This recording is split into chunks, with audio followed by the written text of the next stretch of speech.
Olá, jovens de todas as idades. Olha essa cena que vai aparecer agora aí para você.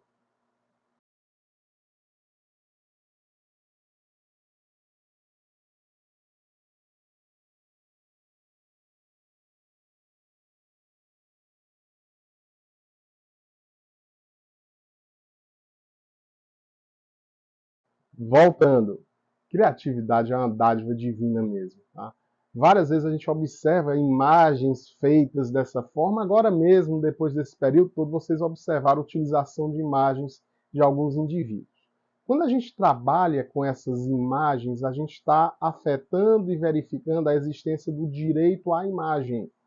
O direito à imagem é a forma como você expõe uma figura humana, por exemplo. Ela pode ser feita por meio de fotografia, de arquivo, de uma pintura. Quais cuidados eu tenho que ter quando a gente fala de direito à imagem? Primeiro, sempre, é um direito da personalidade, é personalíssimo, ou seja, ele não tem caráter patrimonial, é imprescritível, é irrenunciável. Outro cuidado que a gente tem que ter quando fala de direito à imagem, ela se divide esse direito em duas figuras, ou uma classificação. Vocês vão ter a imagem retrato, que é o que está aparecendo aqui, o Bento, e vocês vão ter a imagem atributo, aquela imagem que as pessoas têm do aspecto subjetivo do Bento. Ele é um professor, se ele é educado, se ele é calmo, se ele é paciente, se ele é inteligente ou não. Essa é a imagem atributo. Quanto à base legal, o que é que vocês verificam? A gente, quando trabalha com direito à imagem, a gente tem que lembrar do artigo 5º, inciso 10 da Constituição, está lá a proteção ao direito à imagem, e o artigo 20 do nosso querido Código Civil. Esses dois artigos dão amplitude de como pode funcionar essa proteção do direito à imagem. Primeiro ponto, o direito à imagem só pode ser disponibilizado por meio de autorização da pessoa, do dono daquela imagem. Existem algumas exceções que a gente utiliza para a disponibilização da imagem.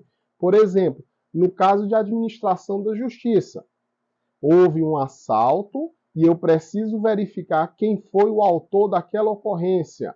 Vou atrás das imagens e em um processo eu vou poder utilizar em razão de administração de justiça. Também eu posso utilizar a imagem de alguém sem autorização no caso de manutenção da ordem pública. O Bento está infectado com uma doença altamente contagiosa, transmissível, mortalidade altíssima, e ele desapareceu. As autoridades podem pegar alguma foto minha e expor no sentido de que o Bento seja localizado justamente por essa proteção social.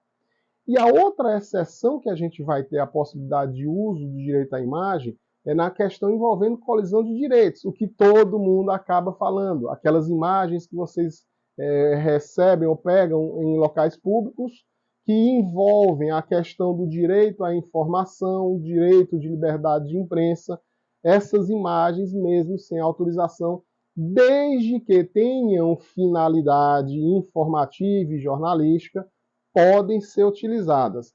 Lembrando, se houve coleta dessa imagem nesse último caso e ela atingiu a boa fama, o decoro, a honra, ou teve a utilização dela para fins comerciais, aí eu tenho quebra do direito à imagem, e o dono dessa imagem utilizada indevidamente pode sim ajuizar uma ação requerendo tanto a retirada da imagem como danos por aquela utilização.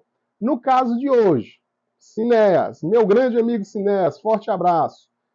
Eu pedi autorização a ele para utilizar aquela imagem. Então, neste caso, eu não teria nenhum problema. Agora, se eu simplesmente tivesse pego a imagem do meu amigo, feito a caricatura que eu quisesse e colocado aqui de forma a expor, e atacando assim a sua boa fama, a sua honra, eu teria que reparar o dano causado ao meu grande amigo e professor Cineas. Um grande detalhe, tá? Quando a gente fala de direito à imagem, é importante lembrar que a exposição dessas imagens tem sofrido uma explosão imensa Por quê? Por conta de uma ferramenta chamada internet. Querendo ou não, a exposição é muito forte e rápida, célere. Então, na lei do Marco Civil, existem dispositivos que tratam sobre isso. Dispositivos mais importantes, do 18 ao 20, trata da participação dos provedores de internet.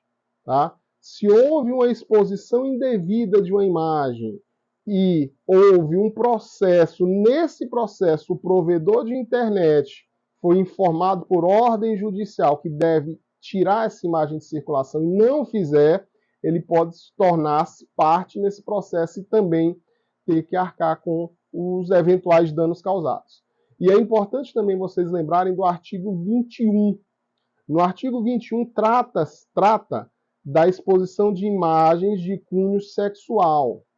Nesse caso, a vítima pode notificar sem pedido judicial diretamente ao provedor de internet. E ele deve retirar a circulação dessas imagens. Dá uma olhadinha nos artigos que eu tenho certeza que vocês vão superar toda e qualquer dúvida nesse sentido, tá? Se gostou, curte, compartilha, tire suas dúvidas mandando mensagem pra gente ou comenta. E eu espero que todos fiquem muito bem em mais uma semana. Forte abraço, pessoal!